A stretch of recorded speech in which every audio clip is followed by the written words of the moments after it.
शब्द के बाद से महिलाओं की जो पार्टिसिपेशन है, भूमिका है, वो नहीं के बराबर दिखती है। पर मैं बताना भूल गया से ज़्यादा है कि है ही नहीं, मैं कहाँ से लेके आऊँ। अब इसकी वजह क्या हो सकती है? मेरे ख्याल से तो इसकी वजह ये है कि महिलाओं की हिस्सेदारी सामाजिक, राजनीतिक, आर्थिक जीवन में हर जगह ही कम है, तो यहाँ भी कम है। विज्ञान में भी कम है, दर्शन में भी कम है, समाजशास्त्र में नहीं है, हर जगह नहीं है, पॉलिटिक्स में नहीं है, तो यहाँ भी नहीं है। और इसकी वजह ग्लास सीलिंग है, शीशे की दीवार जो दिखती नहीं पर होती है। तो क्योंकि उनको आमतौर पर घर के कामों में ही सीमित रखा गया, तो उनको बहुत स्कोप मिला नहीं, और गैप इतना बड़ा है कि उस गैप को भरना आसान काम है नहीं।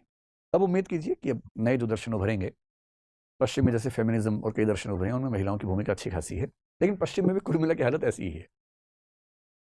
दुनिया के इतिहास में सबसे पहली दार्शनिक महिलाएं भारत में ही दिखेंगी आपको, यही महिलाएं हैं।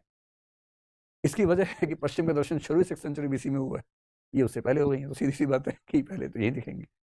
लेकिन हाँ, कम है भारत में दर्शन में महिलाओं की भूमिका, हिस्सेदारी अभी कम है। साहित्य हम पढ़ते हैं, साहित्य में भी कमी है। एक मीराबाई हमें दिखती है मध्यकाल में, बाकी आधुनिक काल में महादेवी दिखती है। आधुनिक काल में फिर भी आपको 8-10 नाम दिख जाएंगे, लेकिन उसके पहले केवल एक नाम, मीराबाई। तो ये है, दुखद है, पर है ऐसा ही। ठीक है, कोई और आपको लगता हो कि दार्शनिक छूट रहा है? जी।